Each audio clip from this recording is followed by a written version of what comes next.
Bonjour tout le monde, bienvenue à une autre vidéo de résumé de la semaine. Écoutez, non, je ne vous montre pas whisky tout de suite, j'attends la fin.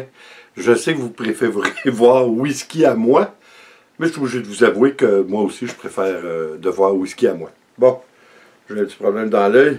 Écoutez, cette semaine, je voulais parler de choses et d'autres, et étant donné que les fêtes arrivent à grands pas, je voulais vous parler d'une petite coutume qu'il y a ici au Québec, que vous avez probablement pas en Europe. Enfin, je crois que c'est une particularité du Québec. Elle est pas mal morte, elle est pas mal terminée, cette tradition, qui était le jour de l'an à l'aîné de la famille, au plus vieux de la famille, le doyen, devrais-je dire, de la famille, de donner sa bénédiction à la famille. Alors, les enfants se mettaient, toute la famille en dessous de lui, se mettait à genoux et il leur donnait la bénédiction. C'était drôle, hein? Je suis obligé de vous avouer que nous, dans notre famille, on a eu ce même processus que je trouvais un petit peu, je suis obligé de vous avouer, nono, là. Même quand j'étais jeune, j'étais déjà rebelle, parce que tout ce qui était un petit peu comme aujourd'hui dans ma vie, tout ce qui est fait selon les normes sociétales, je vais toujours à l'encontre de la société. Hein? Si le vent va dans une direction, moi j'essaie d'aller dans l'autre. Ça a toujours été. Ça peut être une qualité comme ça peut être un défaut. L'avenir nous le dira.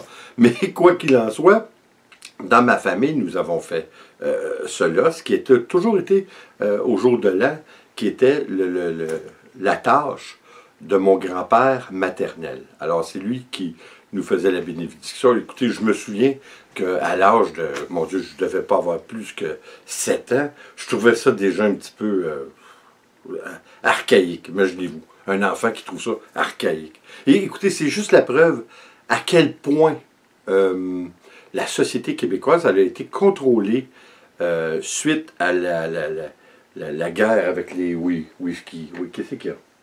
Bon. Suite à la guerre avec les Anglais, que nous avons perdu évidemment, on a été contrôlé par le clergé, on a été contrôlé par l'Église. Les Anglais n'étaient pas fous. Ils savaient que si ils réussissaient à gagner les curés, les prêtres de ce monde, ils contrôlaient le peuple. Alors c'est ce qu'ils ont fait. Et ils ont très bien réussi.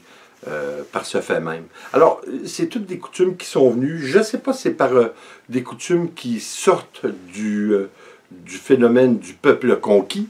J'en ai aucune idée. Mais quoi qu'il en soit, chez nous, ça se faisait. Dans la plupart des familles aussi, ça se faisait au Québec. Les familles, évidemment, francophones catholiques.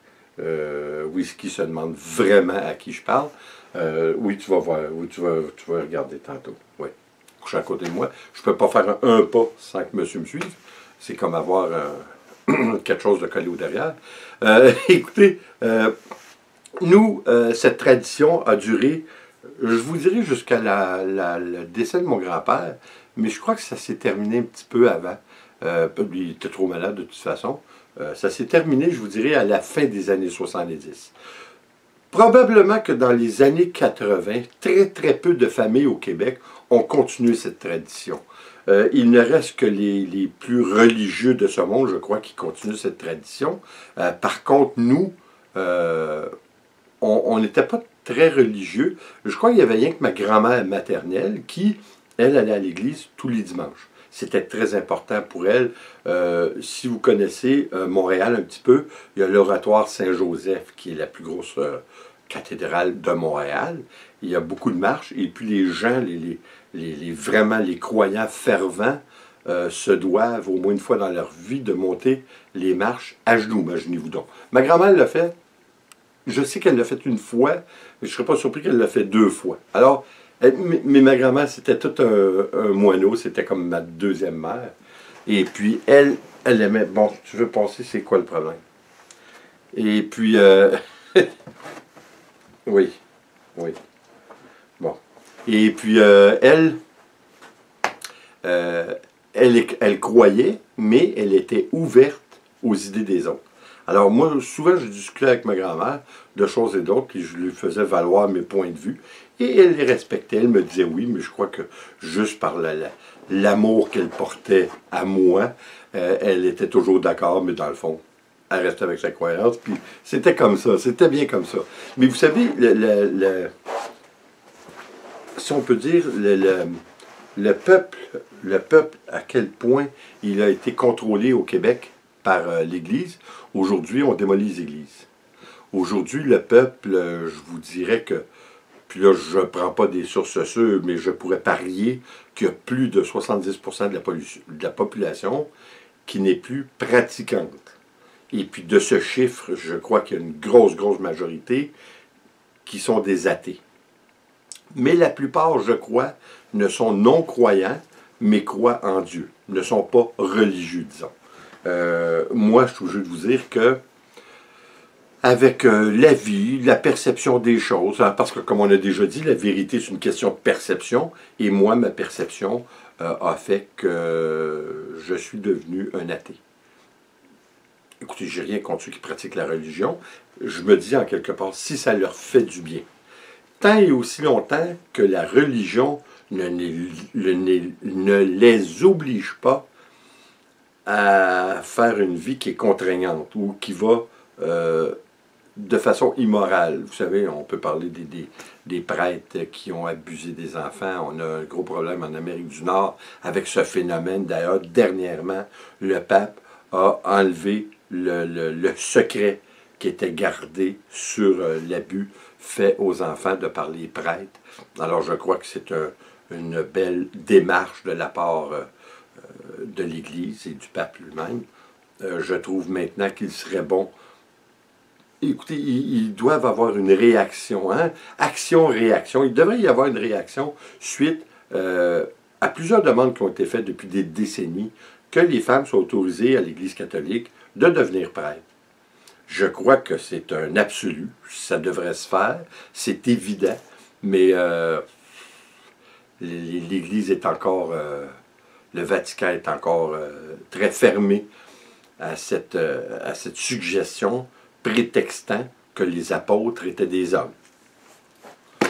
Écoutez, quoi qu'il en soit, si vous croyez en la version de Darwin, du début de l'humanité, vous ne pouvez pas croire en l'absolu de la religion. Hein? L'un est contradictoire à l'autre. Alors, je suis obligé de vous avouer que par ce fait même que nous parlons de la bénédiction que les doyens donnaient dans les familles, on avait c'est pas nécessairement ce phénomène-là qui faisait que les fêtes étaient importantes, mais au Québec, on avait des très, très grosses familles. Je crois que, surtout à l'époque où la télévision était à l'état infantile, et ainsi que la radio, alors il n'y avait pas beaucoup de jeux de société qui se faisaient et pas beaucoup d'émissions qui se regardaient. Alors je crois que les couples ne restait qu'une chose à faire. De là, les grosses familles québécoises. Mais vous savez, il y avait une importance dans les fêtes. On allait... Écoutez, moi j'ai vécu une année que Nicole et moi étions pour recevoir pour la Noël. Et il y avait une grosse tempête de neige, puis la famille n'avait pas pu venir. Mes parents, nous, on restait, Nicole et moi, on restait l'autre côté du lac où je suis présentement. On avait loué une petite maison, un petit bungalow. Et puis, mon père, qui avait encore la motoneige, on a pris, les routes étaient fermées, c'était vraiment une tempête, mais écoutez, ça a été notre plus beau Noël. Ce qu'on a fait, on a fait la tournée en motoneige de toutes les places que l'on connaissait de la région, là, vraiment pas trop loin. Et puis, on était voir famille et amis. Écoutez, ça a été extraordinaire. On a ri, on a eu du plaisir, on a fait des tours de motoneige. On montait sur les bancs de neige dans les rues, on se promenait sur le lac. Ça a été agréable. Ça a été une Noël mémorable à ne pas oublier, puis j'oublierai jamais. Par contre, vous savez, quand on vieillit un petit peu, ma grand-mère était la personne de la famille, parce que c'était juste le côté de ma mère que nous visitions, surtout à l'époque. Et lorsque ma grand-mère est décédée, on dirait que le chaînon s'est détaché et plus personne ne s'est revu, vraiment. Alors, évidemment, avec mes enfants, moi, ça a toujours été, on a toujours été ensemble. Mais pour moi, étant donné que je suis devenu un athée, la Noël n'avait plus aucune importance à mes yeux. Je trouvais ça c'était tellement commercial, c'était tellement rendu à qui donne le plus gros cadeau à l'autre. Ça devient, là, je trouvais ça, que c'était une fête de société, une fête qui devenait banalisée juste au niveau des cadeaux, hein, juste au niveau du recevoir. Oui, donner c'était important, mais c'était de donner le plus beau cadeau. Vous savez, c'est là que je trouvais que toute l'idée à la base de ça, ça perdait tout son sens. Alors pour moi, les fêtes, c'est devenu rien. En fait, je suis obligé de vous avouer que c'est important pour les enfants, hein, de voir les yeux gros lorsqu'ils voient le sapin de Noël tout décoré avec les cadeaux en dessous. C'est beau à voir, puis c'est intéressant. Alors, pour nos enfants, c'était bien. Mais de l'étape à quand nos enfants sont partis de la maison, et dernièrement, Nicole et moi, on ne décorait même pas la maison. Nicole est encore un petit peu plus bébé que moi. Là. Alors, elle mettait des lumières, puis je suis obligé d'avouer, oui, ça fait beau, ça fait festif. Vous savez, depuis 2 ans, au jour de l'an, parce que nous, on reçoit le 1er de l'an, mais la veille du jour de l'an, on va chez notre voisin ici en face, Michel et sa fille Joël, que nous adorons d'ailleurs. C'est des amis de très très longue date.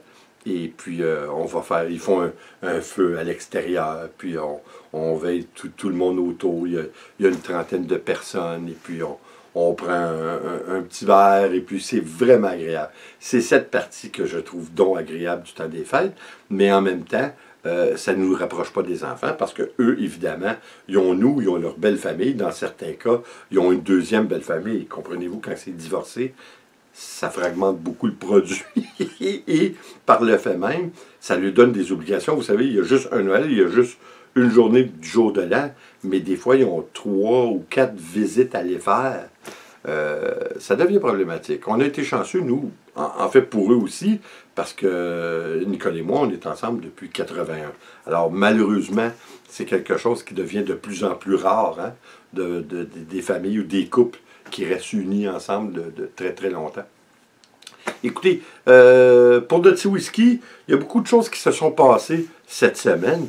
On a été faire du magasinage, Nicole et moi, hier. On y a acheté, je ne sais pas si vous connaissez ça, un Kong. Un Kong, c'est comme une grosse balle, mais avec des trous à l'intérieur. Et puis vous mettez des grignotines pour les chiens, pour les chiots. Et puis lorsque vous quittez, ça l'empêche de paniquer. Hein, parce que lui, il panique lorsqu'on est parti, ça n'a aucun sens. Alors, ça relaxe. Écoutez, on est revenu. On ne trouvait pas le gong nulle part. Pourtant, c'est un gros caoutchouc très, très épais et dur. J'ai appelé le vétérinaire. J'ai dit, Nicole, t'es même pas capable de parler tellement que le cœur, il débattait. Parce qu'on ne trouvait plus le gong. On a dit, il l'a mangé au complet. Ça n'a pas de bon sens, il va mourir. Alors, on a appelé le vétérinaire. Le vétérinaire dit, écoutez, si il n'a pas de la misère à marcher, ou il dort tout le temps, ou il ne vomit pas, mais aussitôt qu'un de ces problèmes arrive, venez-vous-en tout de suite, là. Faut y voir. En défaisant, parce que nous, on met une planche de bois pour l'empêcher de passer de la cuisine, aller au salon. Il y a des marches pour monter, 3 marches pour monter. Alors, on bloque ce passage pour, évidemment, l'empêcher de venir faire des petits caca un peu partout. Alors, imaginez-vous donc qu'il l'avait échappé, parce que ça a juste comme 24 pouces de haut, il l'avait échappé entre le panneau et la marche. C'était impossible de le voir tant qu'on n'enlevait pas le panneau. Écoutez, on n'a jamais eu peur comme ça. Ce petit bout-là, là, ça fait juste 4 semaines demain qu'on l'a, et puis on est déjà... c'est notre bébé, là. Écoutez, à ne pas en douter, c'est notre bébé, puis écoutez, c'est important. Un whisky. T'attends-tu venir voir le monde? Un whisky? Ça tente-tu venir voir? Oui, viens, on va parler au monde. Je vais vous le passer, là. Je suis en train de demander. Ah! Oh! Attendez un petit peu. Il commence à être lourd. Il commence à être très, très lourd. Alors, je pense qu'il va s'habituer. Je suis obligé de vous avouer qu'il adore la caméra. Souvent, on le regarde à faire des choses, Puis je dis à Nicole, attends, je vais prendre la caméra. Ben, imaginez-vous donc, je crois qu'à l'occasion, il attend que je sorte ma caméra pour venir voir avec moi qu'est-ce qui se passe. Puis, je pense qu'en gros, c'est une petite guidouille. Hein? Regarde, whisky, regarde là. Regarde, dis bonjour, maman. Non? Tu veux? Il est fatigué. Bon, je pense qu'il est fatigué. On va le laisser aller se coucher. Écoutez, là-dessus, évidemment, je vous souhaite d'avoir d'excellentes fêtes. Je vous souhaite évidemment beaucoup de santé, de bonheur. Hein? Si on a le bonheur mais on n'a pas la santé, à quoi bon? Alors je crois qu'après ma barre, ce qui est important, c'est la santé. Alors je vous souhaite le meilleur des mondes. Mais on va se voir d'ici Noël quand même. J'ai une toile, écoutez, une toile assez extraordinaire à vous montrer demain matin. C'est un swipe. C'est un swipe bizarre que j'ai fait. Mais écoutez, il donne un rendu qui s'apparente au réalisme.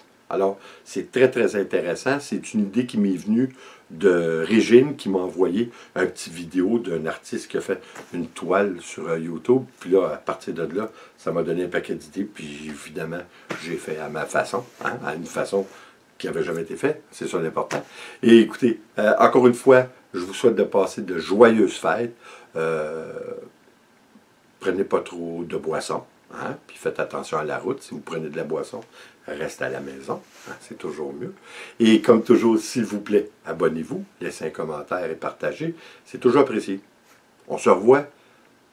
On va se revoir encore en 2019. À bientôt.